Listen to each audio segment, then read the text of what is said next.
Le moniteur bipait régulièrement alors qu'une nouvelle contraction m'assaillait et je serrais la main de mon mari, Julien, en respirant profondément pour gérer la douleur. Nous étions en salle de travail depuis 6 heures dans cette clinique privée de Neuilly, et notre fille était enfin prête à faire son entrée dans le monde. Tout aurait dû être parfait, la lumière tamisée que nous avions demandée, la playlist de jazz feutré que nous avions soigneusement choisie, et Julien qui me murmurait des encouragements à l'oreille. C'est alors que la porte s'est ouverte avec fracas. Nous y sommes. Ma belle-mère, Béatrice, est entrée comme une tornade, suivie de son mari, Charles-Henri, qui arborait ce rictus méprisant qu'il portait depuis le jour où Julien m'avait présenté comme sa petite amie, 3 ans auparavant. Nous ne pouvions pas laisser notre premier petit enfant arriver sans être présent. L'infirmière s'est immédiatement avancée. Je suis navrée, mais une seule personne de confiance est autorisée en salle d'accouchement. Allons donc. La voix de Béatrice aurait pu fendre du verre. C'est un moment familial. Nous avons tous les droits d'être ici. Elle a posé sur moi ses yeux gris et froids, ces mêmes yeux qui avaient scruté chaque aspect de ma vie depuis que j'avais osé épouser son fils chéri. Après tout, nous devons nous assurer que tout est légitime. Maman, je t'en prie, a dit Julien d'un ton lassé. Pas maintenant. Chloé est en plein travail. Oh, je suis parfaitement consciente de ce que fait Chloé, a rétorqué Béatrice, sortant son iPhone pour vérifier son brushing dans le reflet de l'écran. Bien que le timing soit plutôt suspect, vous ne trouvez pas? À peine 9 mois après le mariage à la mairie. Certains diraient que c'est une coïncidence bien opportune. Une autre contraction m'a frappée, plus forte cette fois, et je n'ai pu retenir un cri de douleur. L'obstétricien a levé les yeux, nous y sommes presque. Je demande à tout le monde, sauf au père, de sortir. Immédiatement. Nous restons, a annoncé Charles-Henri, prenant la parole pour la première fois. Sa voix était monocorde, dénuée d'émotion, la voix d'un homme qui avait perfectionné l'intimidation patronale après 30 ans passés à diriger son cabinet de gestion de patrimoine sur l'avenue Montaigne. Cet enfant portera le nom des Lefèvre-Dumont. Nous devons vérifier. Vérifier quoi? A cinglé Julien, perdant enfin patience. Pour une fois, mon mari, d'ordinaire si doux, semblait prêt à expulser physiquement ses parents. Les ongles parfaitement manucurés de Béatrice tapotaient son sac Hermès. Eh bien, mon chéri, tu sais comment sont les choses, surtout avec le passé de Chloé. Mon passé. Le fait que j'ai grandi en foyer et en famille d'accueil sous la tutelle de l'ASE, que j'ai payé mes études à la Sorbonne en enchaînant les jobs de serveuse, et que je n'ai ni compte sur livret bien garni ni un nom de famille qui ouvre les portes des cercles fermés. Dans le monde de Béatrice, cela faisait de moi une croqueuse de diamants au mieux, et quelque chose de pire au bas mot. Une dernière poussée, a crié l'obstétricien, et soudain plus rien n'avait d'importance à part mettre ma fille au monde. J'ai poussé de toutes mes forces, la main de Julien broyant la mienne. Et puis, un cri. Parfait, puissant et absolument magnifique. Félicitations, a dit le médecin en posant le petit être remuant sur ma poitrine. C'est une petite fille en pleine santé. Je l'ai regardée à travers mes larmes, de minuscules doigts, une touffe de cheveux sombres comme ceux de Julien, mon nez. Elle était parfaite. Julien pleurait aussi, effleurant sa petite main d'un doigt comme s'il craignait de la briser. Elle ne ressemble pas à un Lefèvre-Dumont, a lancé Béatrice d'une voix forte. Le silence s'est fait dans la pièce, seulement troublé par les cris de notre fille. « Qu'est-ce que vous venez de dire ?» ai-je demandé, la voix d'un calme mortel malgré l'épuisement. Béatrice s'est approchée, observant mon bébé avec un scepticisme théâtral. Je fais simplement un constat. Les gènes de notre famille sont très marqués. Julien, sa sœur, ses cousins, ils étaient tous identiques à la naissance. Cet enfant ne ressemble en rien à notre lignée. Maman, ça suffit, a prévenu Julien. Elle ne dit que ce que tout le monde pense, a ajouté Charles-Henri en se plaçant aux côtés de sa femme. Cette fille surgit de nulle part, prétend n'avoir aucune famille, tombe enceinte avec une rapidité suspecte. Toute personne raisonnable se poserait des questions. L'infirmière qui tenait ma fille semblait mal à l'aise. Le médecin s'était éclipsé discrètement. Le visage de Julien virait au rouge de rage, mais j'ai posé ma main sur son bras. J'en avais assez. 3 ans d'insultes subtiles, d'être traitée comme une intruse, de voir mon intégrité remise en question à chaque instant. Vous voulez des preuves, ai-je dit, la voix ferme malgré la fureur qui montait en moi. Vous voulez vérifier que ce bébé est bien votre petite fille? Eh bien, si tu le proposes, a dit Béatrice avec un sourire doucereux. Un simple test ADN clarifierait tout, n'est-ce pas? À moins que tu n'aies quelque chose à cacher. Commandez les tests, ai-je dit à l'infirmière. Tout de suite. Aujourd'hui même. Julien m'a regardé, choqué. Chloé, tu n'as pas à faire ça. Si, ils veulent des preuves. Donnons-leur des preuves. Mais voici ma condition. J'ai regardé Béatrice droit dans les yeux. Nous testons tout le monde. Le bébé, Julien, moi, et vous deux aussi. Béatrice a éclaté d'un rire cristallin, ce faux rire qu'elle utilisait lors des galas de charité. Et pour quelle raison? Nous savons qui nous sommes. Faites-moi plaisir, ai-je insisté. Vous voulez remettre en question mon honnêteté? Alors vérifions celle de tout le monde. À moins que vous n'ayez quelque chose à cacher. Je lui ai renvoyé ses propres mots et, pendant une fraction de seconde, j'ai vu passer quelque chose sur le visage de Charles-Henri. De la peur. Mais c'était parti si vite que j'aurais pu l'imaginer. Très bien, a dit Béatrice d'un geste dédaigneux de la main. Commandez vos petits tests. Quand ils prouveront ce que nous savons déjà, à savoir que vous avez menti à notre fils, vous signerez les papiers du divorce sans discuter et vous disparaîtrez. Et quand ils prouveront que c'est bien l'enfant de Julien, ai-je contré.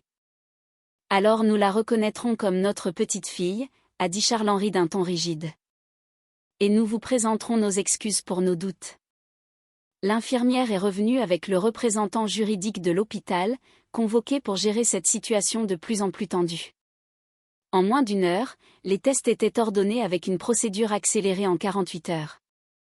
Des prélèvements ont été effectués sur tout le monde, même sur Béatrice et Charles-Henri, bien qu'ils protestent contre l'indignité de la chose. 2 jours plus tard, nous étions réunis dans une salle de conférence de la clinique. J'avais exigé une lecture formelle des résultats en présence du directeur de l'établissement comme témoin. Béatrice était assise, droite comme un i, sa confiance rayonnant comme son parfum de luxe. Charles-Henri consultait son téléphone de manière obsessionnelle. Julien tenait notre fille, qui dormait paisiblement, bien heureuse d'ignorer le drame qui entourait son existence. La directrice, Madame Rochefort, est entrée avec une enveloppe Kraft. J'ai les résultats des tests ADN comme demandé. Je précise que ces tests ont été analysés par 3 laboratoires indépendants pour garantir une exactitude absolue. Abrégé, a dit Béatrice avec impatience. Madame Rochefort a ouvert l'enveloppe. Tout d'abord, concernant la paternité de la petite fille Lefèvre-Dumont. L'analyse ADN confirme avec une certitude de 99,97% que Julien Lefèvre-Dumont est le père biologique de l'enfant. Je n'ai même pas regardé Béatrice. Je gardais mes yeux fixés sur Madame Rochefort. De plus, a-t-elle poursuivi, l'ADN maternel confirme que Chloé est la mère biologique, ce qui n'était pas en question mais a été testé selon la demande. Voilà, vous voyez, a dit Julien à ses parents. Maintenant, vous pouvez présenter vos excuses à ma femme. Il y a autre chose, a interrompu Madame Rochefort, l'air visiblement mal à l'aise. Comme demandé, nous avons également effectué une analyse comparative sur toutes les parties présentes. Les résultats sont inattendus. Un silence de mort s'est installé dans la pièce. Le test ADN confirme que Julien Lefèvre-Dumont ne présente aucun lien biologique avec Charles-Henri et Béatrice Lefèvre-Dumont. La probabilité de parenté biologique est de 0%. Le silence qui a suivi était assourdissant. Le visage de Béatrice était devenu livide, son maquillage parfait ressortant brutalement sur sa peau blême. Le téléphone de Charles-Henri a glissé de sa main pour s'écraser sur la table de conférence. C'est impossible, a chuchoté Béatrice. Il doit y avoir une erreur. 3 laboratoires indépendants, a rappelé doucement Madame Rochefort. Les résultats sont formels. Julien fixait ses parents, les gens qu'il avait appelés ses parents toute sa vie, avec un mélange de choc et d'une colère grandissante. Qu'est-ce qu'elle raconte? Qu'est-ce que ça signifie? Ça signifie, ai-je dit calmement, que tes parents ont des explications à nous donner. C'est ridicule. Charles-Henri s'est levé, sa chaise grinçant bruyamment. Ces tests sont manifestement erronés. Nous allons poursuivre cet hôpital pour... La porte de la salle s'est ouverte et une femme âgée est entrée, suivie de 2 officiers de police. Elle devait avoir environ 75 ans, les cheveux argentés tirés en un chignon élégant et des yeux qui m'étaient terriblement familiers. Les yeux de Julien. « Bonjour, Julien », a-t-elle dit doucement, des larmes coulant sur son visage marqué par le temps. « Je m'appelle Marguerite Beaumont. Je suis votre véritable grand-mère. » Béatrice a laissé échapper un son semblable à celui d'un animal blessé. Charles-Henri s'est rassis lourdement, le visage grisâtre. Marguerite a continué, sa voix plus assurée. « Il y a 31 ans, ma fille Juliette était patiente au service de psychiatrie de l'hôpital de la Pitié-Salpêtrière. Elle y avait été admise pour une dépression postpartum après avoir donné naissance à un petit garçon. Elle était vulnérable, confuse, sous forte médication. » Sa voix s'est durcie en regardant Béatrice et Charles-Henri. La victime idéale pour quelqu'un cherchant à voler un bébé. « Vous ne pouvez rien prouver, » a dit Charles-Henri, mais sa voix tremblait. « En fait, si, » a répondu Marguerite. « Vous voyez, Béatrice travaillait à l'époque comme administratrice dans cet hôpital. Elle avait accès à tous les dossiers des patients. Elle savait que Juliette n'avait aucun soutien familial proche. J'étais à l'étranger pour mon travail. Le mari de Juliette l'avait quittée. Elle savait que personne ne chercherait le bébé s'il disparaissait. L'un des policiers s'est avancé. Nous enquêtons sur ce dossier depuis 2 ans, depuis que Madame Beaumont nous a fait part de ses soupçons. Le test ADN était la pièce finale dont nous avions besoin. Julien tremblait, serrant toujours notre fille contre lui. Vous êtes en train de dire... Vous dites qu'ils m'ont enlevé? Votre vrai nom est Adrien Beaumont, a dit Marguerite avec tendresse. Votre mère, ma Juliette, ne s'est jamais remise de votre perte. Elle a passé 20 ans à vous chercher avant de mettre fin à ses jours. Ses derniers mots étaient pour son bébé volé. Je me suis approchée de Julien, l'entourant de mon bras alors qu'il assimilait cette vérité dévastatrice. Notre fille s'est agitée dans ses bras en poussant de petits gazouillis. Pourquoi ? A demandé Julien aux gens qu'il avait élevés. Si vous ne pouviez pas avoir d'enfant, pourquoi ne pas avoir adopté légalement? Pourquoi voler le bébé d'une autre? Le masque de Béatrice s'est enfin brisé. Nous avons essayé pendant des années. Nous avons tout tenté. Les FIV, les agences d'adoption, mais rien ne marchait. Ils disaient que nous étions trop vieux, ou qu'ils s'inquiétaient des affaires financières de Charles-Henri, ou je ne sais quelle autre excuse. Et puis je l'ai vue à l'hôpital, cette jeune fille seule. Et elle avait ce petit garçon parfait. Et j'ai pensé que nous pourrions lui donner une vie meilleure. Nous avions l'argent, les relations, la stabilité. Qu'est-ce qu'elle avait, elle? Elle avait l'amour d'une mère, a lancé Marguerite avec ferveur. Elle avait une famille qui l'aurait aidée si nous avions su. Elle avait le droit d'élever son propre enfant. Vous l'avez détruite, ai-je dit à Béatrice, ma voix tremblant de rage.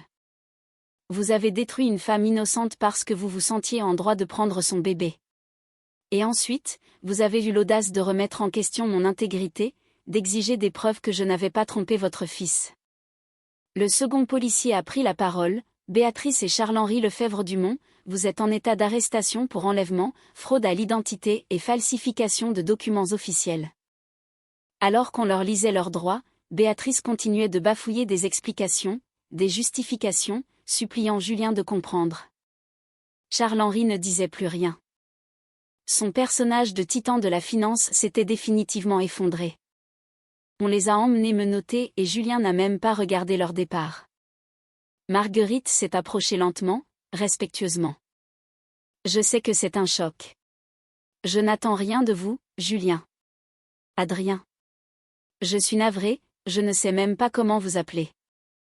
Julien, a-t-il dit fermement. J'ai été Julien pendant 31 ans, mais Je veux savoir pour elle. Pour Juliette. Pour ma vraie mère. Marguerite a souri à travers ses larmes et a sorti un vieil album photo de son sac. Elle était magnifique, gentille, talentueuse. Elle était pianiste. Vous avez ses mains, sa sensibilité musicale. Elle vous aimait tellement pendant le peu de temps qu'elle a eu avec vous. Alors que Julien parcourait les photos de cette mère qu'il n'avait jamais connue, notre fille, dont l'existence avait fait éclater ce mensonge de 30 ans, s'est mise à pleurer. Marguerite l'a regardée avec émerveillement. « Est-ce que je peux » a-t-elle demandé timidement. J'ai hoché la tête et Julien a délicatement placé notre fille dans ses bras, les bras de sa véritable grand-mère. « Comment s'appelle-t-elle » a demandé Marguerite. Julien et moi avons échangé un regard. Nous hésitions sur les prénoms depuis des semaines. « Juliette » a dit Julien soudainement. « Elle s'appelle Juliette Marguerite Beaumont. »« Si ça te va, Chloé. » J'ai acquiescé, les larmes aux yeux. « C'est parfait. » Marguerite a serré la petite Juliette contre elle en fredonnant doucement. Une berceuse, peut-être celle qu'elle aurait fredonnée à Julien s'ils en avaient eu la chance. « Ta mère serait si fière » a-t-elle murmuré à Julien. « Si fière de l'homme que tu es devenu, malgré tout. » Les mois suivants furent un tourbillon de procédures judiciaires, d'attentions médiatiques et d'ajustements émotionnels.